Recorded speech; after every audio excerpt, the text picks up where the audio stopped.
Un cordial saludo, soy Camilo Alfonso Escobar Mora, el fundador de Legadly, una empresa que se dedica mundialmente a educar jurídicamente a abogados en fundamentos del derecho frente a la IA, frente a la inteligencia artificial. Y educamos tanto equipos de abogados como abogados individualmente para que se perfeccionen jurídicamente, es decir, para que aumenten su capacidad jurídica para detectar y resolver los problemas jurídicos de los casos que manejen a nivel preventivo o correctivo y se vinculen de alguna forma, se relacionen de alguna manera con IA, con inteligencia artificial. Y por eso aumentamos su profesionalismo jurídico, por eso se perfeccionan jurídicamente con nosotros y por ende obtienen un mayor perfil como profesionales del conocimiento y la aplicación de los derechos y deberes frente a la IA y por ende son capaces de lograr soluciones jurídicas frente a los asuntos jurídicos a su cargo, es decir, obtienen mayor claridad y por ende capacidad de aplicación de esa claridad para lograr soluciones jurídicas frente a la IA y en general, porque en general aclaran el derecho en mayor medida. Y hoy explicaré lo negociable e innegociable jurídicamente en relación con la IA. Y es que se considera que existen elementos que no se pueden negociar, transar, acordar entre las partes de una relación jurídica frente a lo definido en el derecho, frente a los derechos y deberes, en este caso, en cuanto a la relación jurídica donde esté presente y propiamente vinculada, relacionada de alguna manera con elementos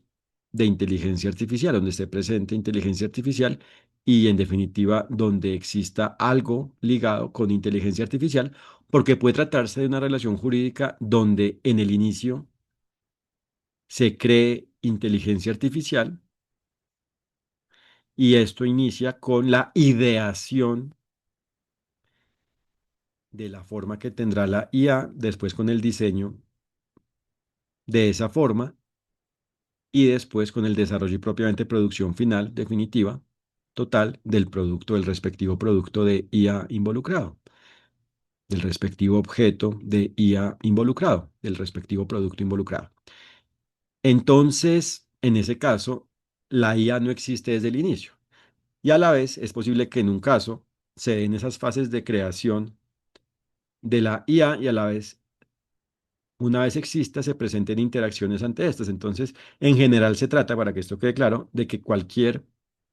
elemento relacionado con IA exista válidamente, es decir, con base en la aplicación de los derechos y deberes. Y retomando el punto, como se considera en algunos ambientes que los derechos y deberes no son negociables, pues esto depende del caso, porque es posible que precisamente en una relación jurídica entre, por ejemplo, una empresa mercantil y un interesado en adquirir algo de esa empresa mercantil, se logre un acuerdo con base en el cual la persona que va a adquirir algo, en ese momento ya va a adquirir porque ya se ha logrado un acuerdo, que va a adquirir algo, que adquiere algo de la empresa mercantil, renuncia a la calidad mínima definida mediante normas específicas y acepte o incluso sugiera, y la contraparte, es decir, la empresa mercantil, acepte y la otra parte acepte una calidad específica, menor a la mínima, para que el precio sea menor. Entonces, esto claro que es válido, porque en eso consiste la autorregulación válida. Lo que no es válido es cuando no se basa el acuerdo en la aplicación de los derechos y deberes, sino en su inaplicación, en una inaplicación, en la inaplicación de los derechos y deberes, por ejemplo, cuando existe un vicio precisamente del consentimiento, lo conocido como vicio del consentimiento, y por ende se induce en error a una persona y se considera que va a obtener un producto de cierta calidad y que por ende es una calidad válida, la calidad válida definida en general, según cómo apliquen los derechos y deberes en relación con la calidad a la medida de la forma en la cual existe el caso y se le entregue otra calidad y por ende la persona no obtenga lo que propiamente acepta, sino que es víctima de lo antijurídico. que puede darse por una confusión cuando, una confusión sin mala fe, para que esto quede claro, cuando el oferente por un descuido no comunica claramente y considera que sí lo hace, la calidad mediante su publicidad, o puede darse con base en la mala fe y propiamente con dolo,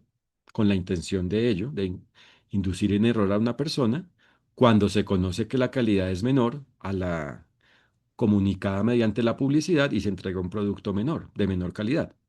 Entonces, todo depende del caso. Y a la vez, frente a lo conocido como derechos humanos, se considera que son innegociables, que no se pueden transar, que no se pueden renunciar, y eso igualmente depende del caso. Por regla general, los derechos y deberes son irrenunciables, para que esto quede claro, pero en específico se puede pactar cuando es un pacto válido. Entonces, claro que es posible que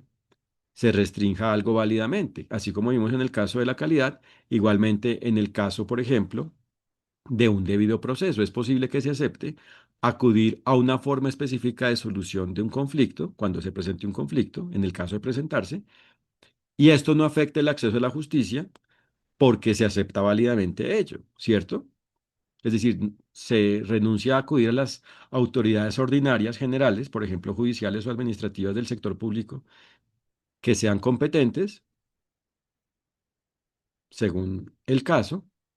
que sean competentes como regla general, y se especifica que propiamente las competentes son otras autoridades o propiamente otra autoridad, y se pacte una forma válida de ello, siempre que, reitero, el pacto sea válido, es decir, si es que existe con base en un consentimiento válido. Lo determinante es que exista el consentimiento válido en relación con ello para que exista un acuerdo. Y si no, pues esto sí es algo inválido y por ende se interpreta en contra de quien lo establezca y por ende es algo antijurídico y por ende es una culpa que tiene la implicación de hacerse con base en precisamente afectar negativamente a una persona y pues por supuesto que esto generará una responsabilidad con base en ello al tratarse de un incumplimiento del derecho basado en la intención de ello o basado en una buena fe que de todas maneras